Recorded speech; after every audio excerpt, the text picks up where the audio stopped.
Welcome to ePathshala. I am Dr. Shakila, Avinashalingam University, speaking on management and disposal of food wastes. Food wastes are an organic residue from the processing of agricultural raw materials to food, which arise as liquid and solid wastes. The wastewater results from the cleaning processes or in the form of excessive or polluted processed water. Its dry material content is typically less than 5% by mass. It possibly also contains organic or inorganic cleaning agents or disinfectants.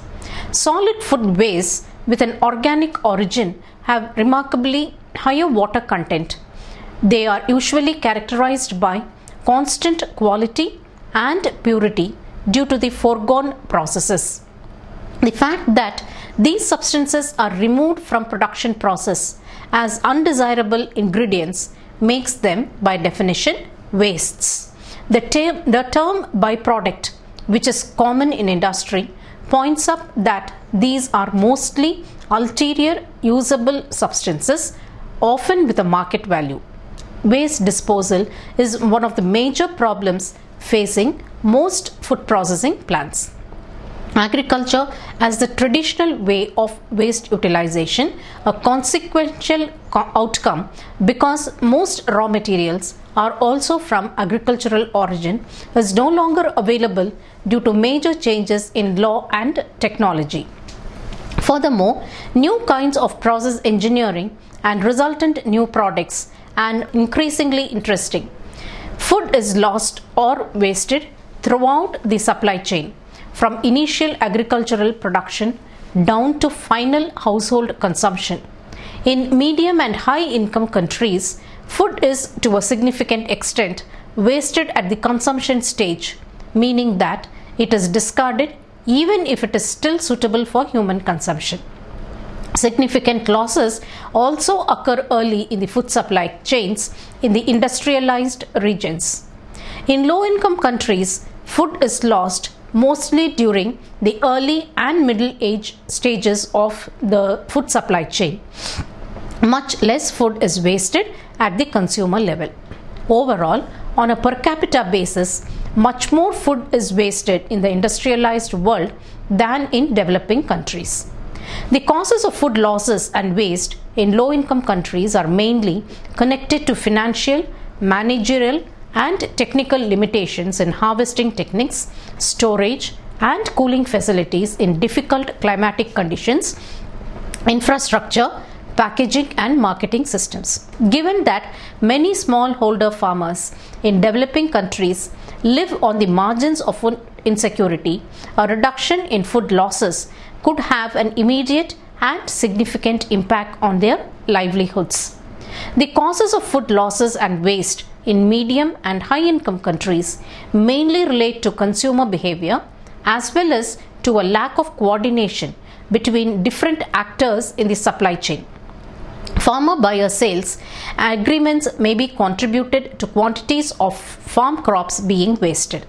Food can be wasted due to quality standards, which rejects food items not perfect in shape or appearance.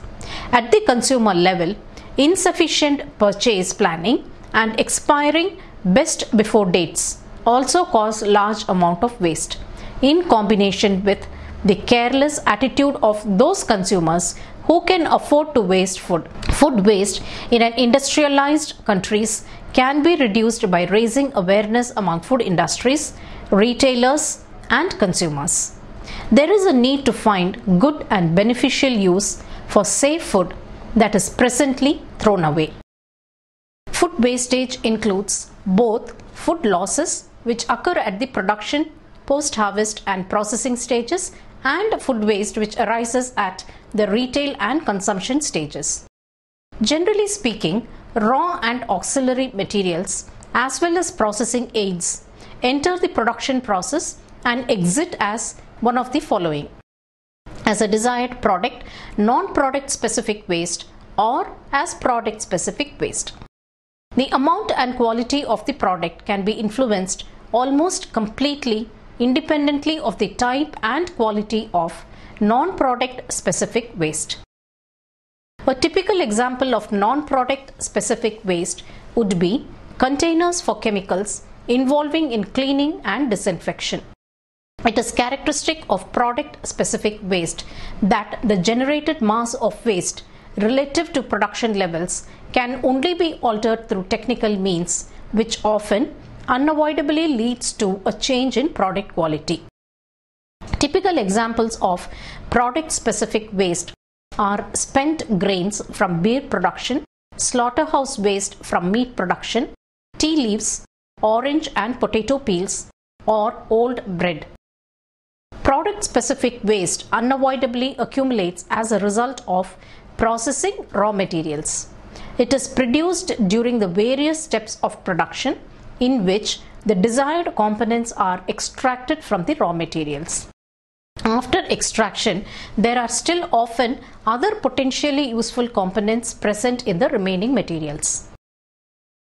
Waste in the food industry is characterized by a high ratio of product-specific waste. This not only means that the generation of this waste is unavoidable, but also that the amount and kind of waste produced, which consists primarily of the organic residue of the processed raw materials, can scarcely be altered if the quality of the finished product is to remain consistent.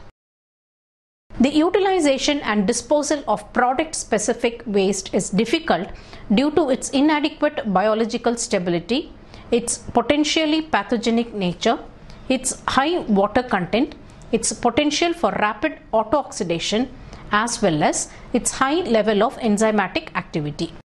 The diverse types of waste generated by various branches of the food industry can be quantified based upon each branch's respective level of production. Classification and properties. The food and beverage industry is the largest manufacturing sector globally.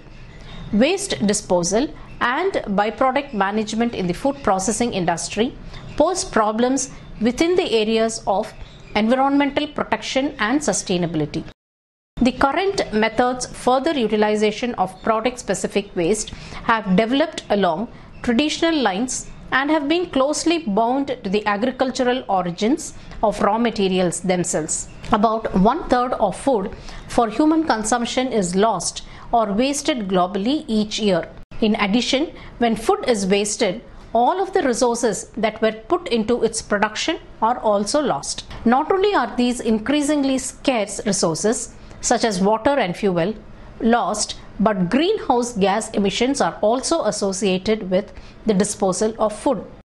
Therefore, food wastage represents a missed opportunity to feed the growing world population, a major waste of resources, and a needless source of greenhouse emissions that impacts climate change. It also has a negative economic consequences for everyone along the food chain when food goes waste. The two general methods of traditional waste utilization have been to use the waste as either animal feed or fertilizer. Many of the existing agricultural solutions of waste disposal are balancing acts between legal regulations and the best ecological economic solutions. The following figure shows food wastage as food loss and food waste. Disposal of this waste can be difficult for the following reasons: biological stability and the potential growth of pathogens. Many types of waste material either already contain large numbers of microbes and or will be altered quickly through microbial activity. If regulations concerning infectious disease are not properly observed, then hygienically unacceptable conditions can arise, such as through maggots or molds. The breakdown of protein is always characterized by the generation of strong odors. High water content. The water content of meat and vegetable waste lies between 70 and 95% by mass. High water content increases transport costs of the waste. Mechanically removing the water through use of a press can lead to further problems with waste water disposal, due to high level of organic material in the water. Rapid auto-oxidation. Waste with a high fat content is susceptible to oxidation, which in turn leads to the release of foul-smelling fatty acids. Changes due to enzymatic activity. In many types of waste arising from vegetables and fruits, enzymes are still active, which accelerate or intensify the reactions involved in spoilage. Food waste or loss is measured only for products that are directed to human consumption, excluding feed and parts of products which are not edible.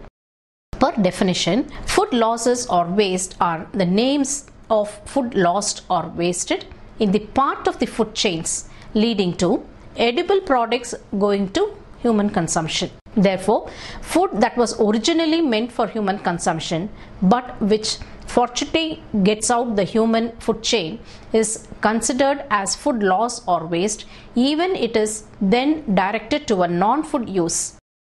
This approach distinguishes planned non-food uses to unplanned non-food uses, which are hereby accounted under losses. Types of food losses or wastes. 5 system boundaries were distinguished in the food supply chain of vegetable and animal commodities. Food loss or waste were estimated for each of these segments of the food supply chains. The following aspects were considered: vegetable commodities and products, agricultural production losses due to mechanical damage or spillage during harvest operations, crops sorted out during post-harvest, etc. Post-harvest handling and storage, including losses due to spillage and degradation during handling, storage and transportation between farm and distribution. Processing, including losses due to spillage and degradation during industrial or domestic processing. Example, juice production, canning and bread baking. Losses may occur when crops are sorted out if not suitable to process, or during washing, peeling, slicing and boiling, or during process interruptions and accidental spillage. Distribution, including losses and waste in the market system at example whole markets, supermarkets, retailers and wet markets. Consumption, including losses and waste during consumption at the household level. Animal commodities and products. Agricultural production for bovine, pork and poultry meat, losses refer to animal death during breeding. For fish, losses refer to discards during fishing. For milk, losses refer to decreased milk production due to dairy cow sickness. Post-harvest handling and storage for bovine, pork and poultry meat, losses refer to death during transport to slaughter and condemnation at slaughterhouse. For fish, losses refer to spillage and degradation using icing, packaging, storage and transportation after landing. For milk, processing losses refer to spillage and degradation during transportation between farm and distribution. During processing, for bovine, pork and poultry meat, losses refer to trimming, spillage during slaughtering and additional industrial processing, example, sausage production. For fish, losses refer to industrial processing such as canning or smoking. And for milk, losses refer to spillage during industrial milk treatment such as pasteurization and milk processing too, example, cheese and yogurt. Distribution includes losses and waste in the market system at wholesale markets, supermarkets, retail and wet markets. Consumption include losses and waste at the household level. Food wastage hierarchy. When the food is unable to stay within the human food chain and redirected to feed people, the optimal solution will depend on a case-by-case evaluation. At first, consideration should be whether it can be redirected to feed livestock subject to safety, quality and legislative requirements being met. Other Otherwise, consideration should be given to using it as a raw material for other industries. Example, detergents, inks, cosmetics, plastics and pharmaceuticals, or recovery such as transformed into fertilizer or compost, or used for renewable energy production. Only as a last resort should it be incinerated without energy recovery or sent to the landfill. The following image depicts this hierarchy and is based on existing food waste hierarchies. Individual cases may deviate from this hierarchy. Specific waste streams may depart from the hierarchy where this is justified by life cycle thinking on the overall impacts of the generation and management of such waste. Environmental and social benefits of different management options depend significantly on local conditions such as population density and proximity to other industries and farms. The better food safety and quality are preserved, the more likely it is that food wastage can be prevented, used or redirected to feed animals and industrial use. So, protecting food from damage and spoilage along the chain is paramount. Causes and prevention of food losses and waste.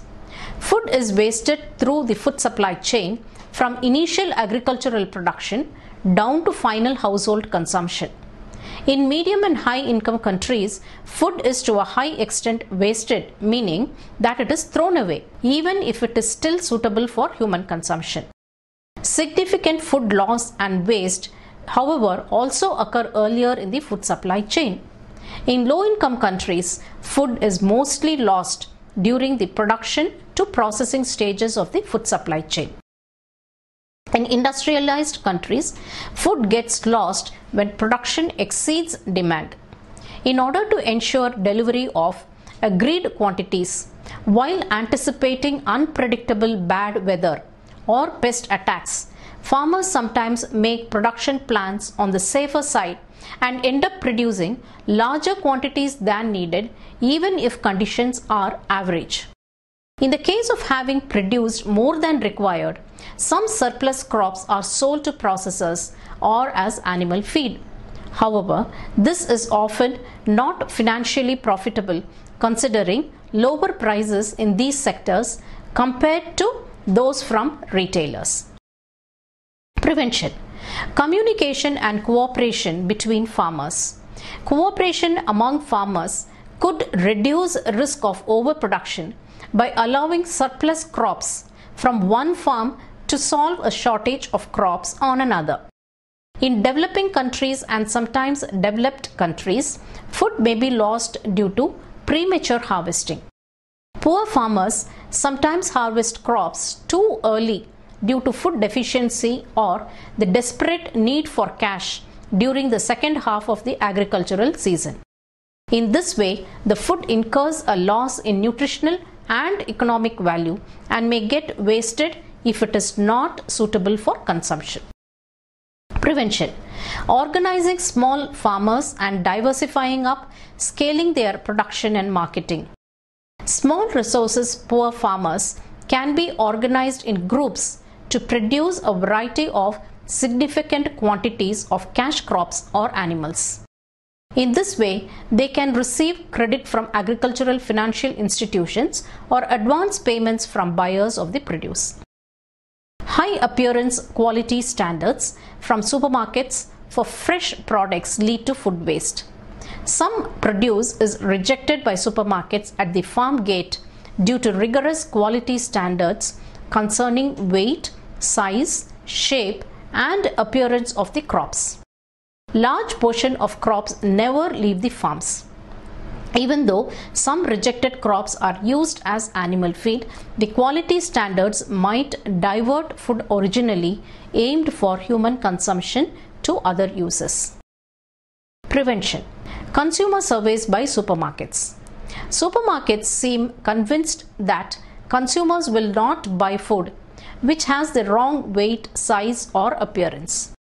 Surveys do, however, show that consumers are willing to buy heterogeneous produce as long as the taste is not affected. Consumers have the power to influence the quality standards, and this could be done by questioning them and offering them a broader quality range of products in the retail stores. Poor storage facilities and lack of infrastructure cause post-harvest food losses in developing countries. Fresh products like fruits, vegetables, meat and fish straight from the farm or after the catch can be spoiled in hot climates due to lack of infrastructure for transportation, storage, cooling and markets. Prevention, investment in infrastructure and transportation. Government should improve the infrastructure for roads, energy and markets. Subsequently, private sector investments can improve storage and cold chain facilities as well as transportation. Unsafe food is not fit for human consumption and therefore is wasted. Failure to comply with minimum food safety standards can lead to food losses and in extreme cases impact on the food security status of a country. A range of factors can lead to food being unsafe, such as naturally occurring toxins on food itself, contaminated water, unsafe use of pesticides and veterinary drug residues. Poor and unhygienic handling and storage conditions and lack of adequate temperature control can also cause unsafe food. Prevention. Develop knowledge and capacity of food chain operators to apply safe food handling practices. Food chain operators should be skilled and knowledgeable in how to produce safe food.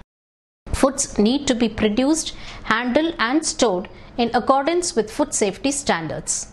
This requires the application of good agricultural and good hygienic practices by all food chain operators to ensure that the final food protects the consumer. Inadequate market systems cause high food losses in developing countries. To minimize losses, the commodities produced by farmers need to reach the consumers in an efficient way. There are too few wholesale, supermarket and retail facilities providing suitable storage and sales conditions for food products.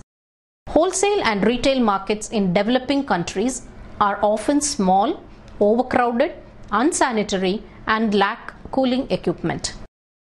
Prevention, marketing cooperatives and improved market facilities. Marketing cooperatives are organizations providing a central point for assembling produce from small farmers and preparing commodities for transportation to markets and other distribution channels. The marketing cooperatives should be able to reduce food losses by increasing the efficiency of these activities. Although the development of wholesale and retail markets should preferably be done by the private sector, local governments and marketing cooperatives can be instrumental in establishing and improving market facilities. To conclude, the issue of food losses is of high importance in the efforts to combat hunger, raise income, and improve food security in the world's poorest countries. Food losses have an impact on food security for poor people, on food quality and safety, on economic development, and on the environment. The exact causes of food losses vary throughout the world and are very much dependent on the specific conditions and local situation in a given country. In broad terms, conditions of food losses will be influenced by crop production, choices and patterns, internal infrastructure and capacity, marketing chains and channels for distribution, and consumer purchasing and food use practices. Irrespective of the level of economic development and maturity of systems in a country, food losses should be kept to a minimum. The food supply chains in developing countries need to be strengthened by encouraging small farmers to organize and to diversify and upscale their production and marketing. Investments in infrastructure, transportation, food industries and packaging industries are also required. Both the public and private sectors have a role to play in achieving this. Economically avoidable food losses have a direct and negative impact on the income of both farmers and consumers. Given that many small holders live on the margins of food insecurity, a reduction in food losses could have an immediate and significant impact on their livelihoods. For poor consumers, the priority is clearly to have an access to food products that are nutritious, safe and affordable. It is important to note that food insecurity is often more a question of access than a supply problem. Improving the efficiency of the food supply chain could help to bring down the cost of food to the consumer and thus increase the access. Given the magnitude of food losses, making profitable investments in reducing losses could be one way of reducing the cost of food. But that would of course require financial gains from reduced losses are not outweighed by their costs. While increasing primary food production paramount to beat the food increase in final demand, tension between production and access to food can also be reduced by tapping into the potential to reduce food losses. Efficient solutions exist along the whole food chain for reducing total amounts of food and wasted. Actions should not only be directed towards isolated parts of the chain, since what is done in one part has effects in others. In low-income countries, measures should be foremost have a producer perspective. Example, by improving harvest techniques, farmer education, storage facilities and cooling chains. In industrialized countries, on the other hand, solutions at producer and industrial level would only be marginal if consumers continue to waste at current levels. Consumer households need to be informed and change the behavior which causes another current high levels of food waste. Another point to be stressed is that the food supply chain of today is more and more globalized. Certain food items are produced, transformed and consumed in very different parts of the world. The impact of growing international trade on food losses still has to be better assessed. Thank you.